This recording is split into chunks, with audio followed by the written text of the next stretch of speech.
Meus amigos, uma palavra bonita está em Romanos 8, versículo 21. Eu só vou pegar a primeira frase, porque o outro não é para o nosso estudo aqui agora.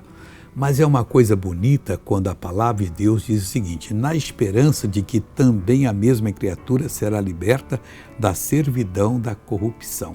Essa palavra liberta da servidão, graças a Deus. Qualquer pessoa está destinada a ser liberta da servidão da corrupção. E que mais que diz aqui? Para a liberdade da glória de Deus. Aqui que eu quero abrir o meu coração. Nós fomos libertos para a liberdade da glória dos filhos de Deus. Não é liberdade da tristeza, não. Você ficar agora esmurrando a mesa, batendo com a sua cabeça na parede. Não, Deus, eu não presto, eu não valho nada.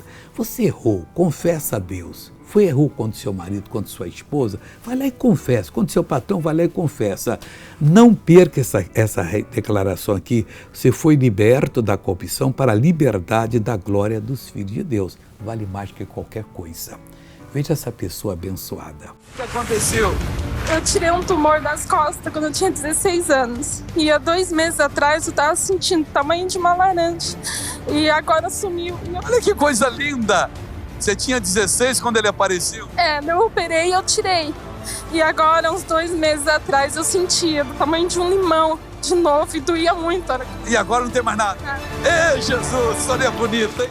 Agora eu quero orar com você. Pai, em nome de Jesus, liberta essa pessoa da corrupção, do adultério, do roubo, da mentira, da traição, para que ela possa participar da liberdade, da glória dos filhos de Deus. Pai, isso é muito, Pai. Deus, eu oro por essa pessoa, eu repreendo o mal da vida dela. Digo, diabo, você perdeu essa vida, que ela já decidiu estar abençoada em nome de Jesus. Tenha um bom dia. Amém.